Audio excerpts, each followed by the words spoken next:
So without further ado, let's go into your reading here. Um, so f- there's an impatience energy, like it's a very impatient type of energy that I'm feeling for many of you. And I just want to talk about that first because I feel like it's kind of hindering a lot of areas of your life. Okay, so I want you to be a little bit careful about. So first of all, I'm seeing here there's a relationship that you want to get off the ground, and you've been pushing for it. You've been like persistently pursuing the other person and pushing for it. And I feel like the other person is like the total opposite of you. They're very cool, they're very calm, and they're very, very patient. And so I see you, rushing towards them, and it's not met with the response that you're hoping for, and then I see you withdraw. So from their perspective, they feel like you're blowing hot and cold. Okay? So they feel like they know that you have the hots for them. Like they know that you're interested in them, that you're attracted to them. They can feel it. But then you push too hard and they don't really know how to respond. And then when it's met with, that lack of response that you're hoping for, then you're just like, oh, never mind. You're not interested in me. I'm going to, take my love and go elsewhere. And then you turn around and you go off in a different direction. So they are very thoroughly confused by you. They're very confused.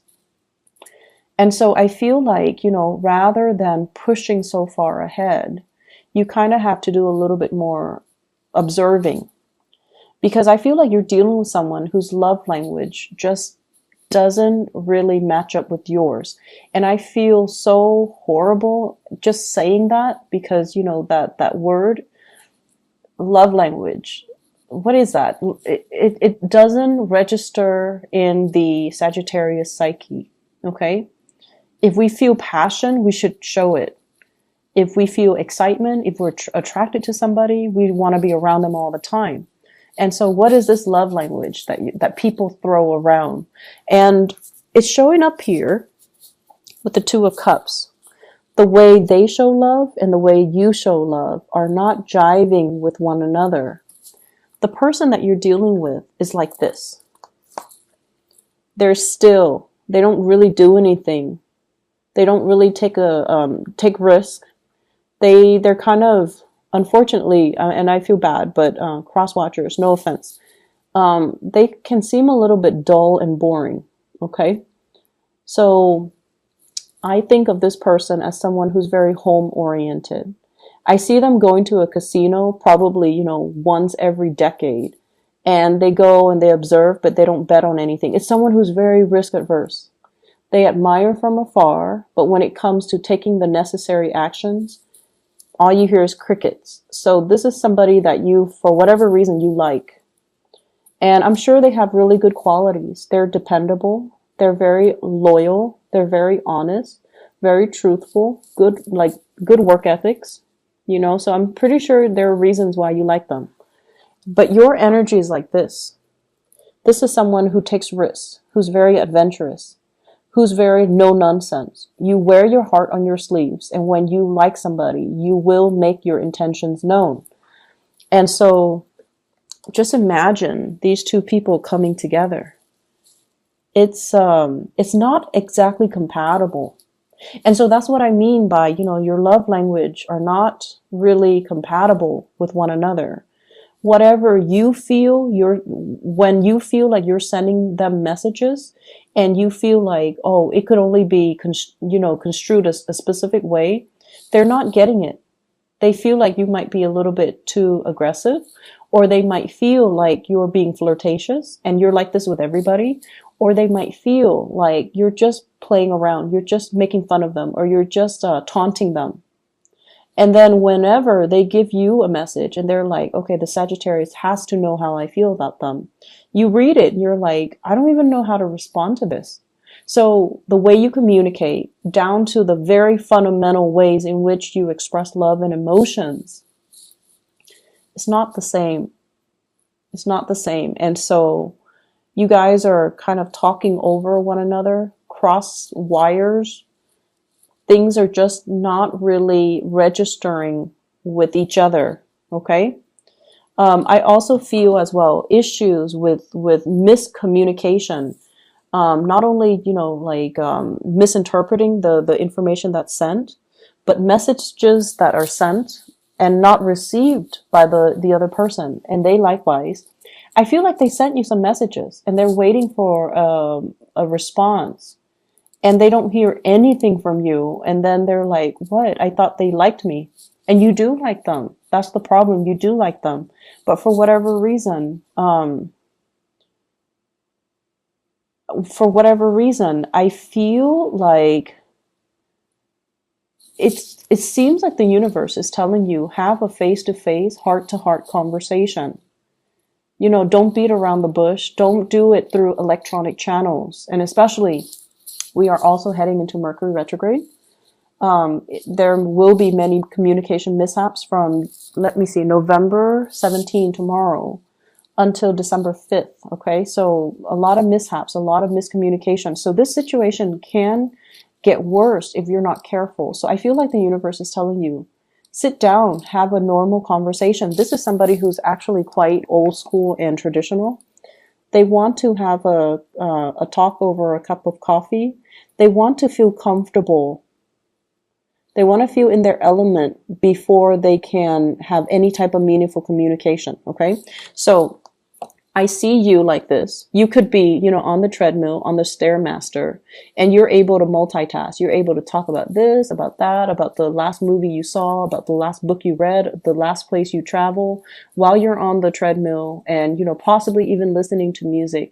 You're able to multitask and you're able to do things successfully. This is not a person that can do that. They need to be sitting down on a couch, possibly, warm with the fire going, and they need to feel comfortable, and they probably need, a few drinks before they can open up. And so you kind of have to get this person in their space of comfort before they can open up and give you any meaningful communication. Okay. It's not somebody that you can shoot a text message to and ask them like 5 questions. They want to have a conversation. So you definitely have somebody here that is looking at you.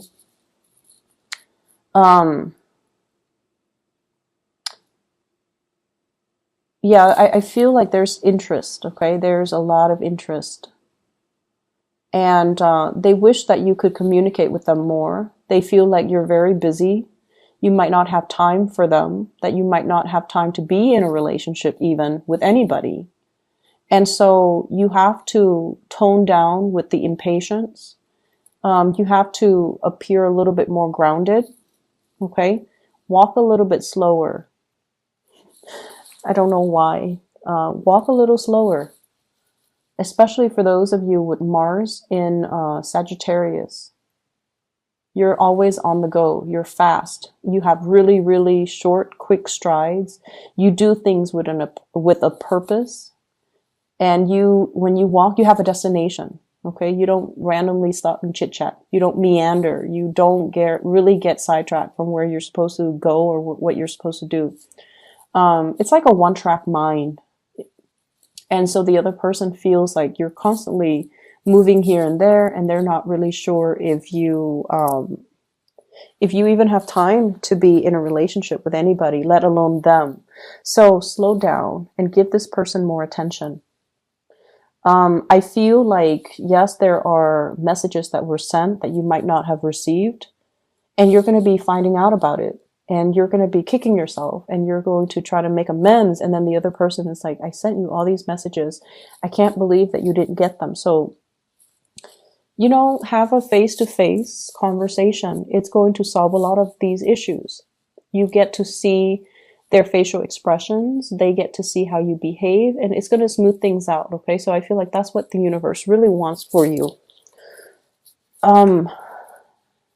Travel delays is what I'm also seeing here. I see some of you being separated from a crush or from a love interest.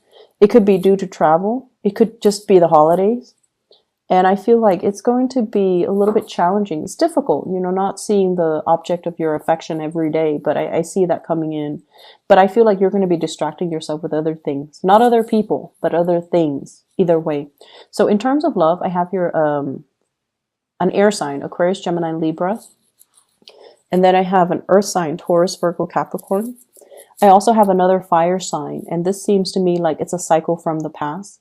Sagittarius, Aries, Leo as well. So you've got a lot of people coming into the picture. It's going to be a very dynamic, fun, exciting week where there's a lot to do, a lot of people to see, a lot of traveling and movement with you. I also see like, instead of bar hopping, you're going like house parties, you're going to different houses. So it's like, I guess, house hopping, house party hopping, whatever the term is. I see a lot of that happening. Make sure you are, you have a designated driver. Okay. Make sure if you're like taking a Lyft or an Uber, make sure that you do that rather than driving back and forth and trying to find parking. And it's just logistically, it just doesn't make sense. So I see a lot of festivities that can be had as well within the next week. Opportunities for socializing, for going out, for meeting people, and for, I also feel, helping people. I feel like you're giving out either financial advice, you're giving out words of wisdom, you're giving out advice or something. You're helping a lot of people and you're socializing with a lot of people. I see some of you might be in the public eye, like giving a speech, giving a talk, doing something where a lot of eyes are on you. And I feel like it's going to be smooth sailing. So you might not even need to rehearse a lot. You're just going to exude a lot of charisma, and it's going to allow you to be very well received at this. They're saying it's well attended. So lots of people will be there. And you might have a little bit of self-doubt or a little bit of a stage fright starting off, but it's going to work out really well. I also feel like, once again, I keep seeing this element with family. We are approaching Thanksgiving here in the United States. And so if there has been money owed to family members, make sure you rectify it. I see a little bit of like holding a grudge or keeping a grudge. And I feel like it's from somebody else coming to you. And I feel like an air sign, family member that is an air sign, Aquarius, Gemini, and Libra, somebody's holding a grudge or somebody is talking about things that should have been in the past, but for whatever reason, they're bringing it up. So just be careful about that, okay? Travel and movement. If you are planning to travel, if you are planning to, relocate, it's a good time to start looking in those things right now. But don't sign anything until after December 5th. If you have to do it, you have to do it. Okay. But I'm saying here, like, during Mercury in retrograde, it's not a great time to, sign documents. It's not a great time to bind ourselves in any contracts.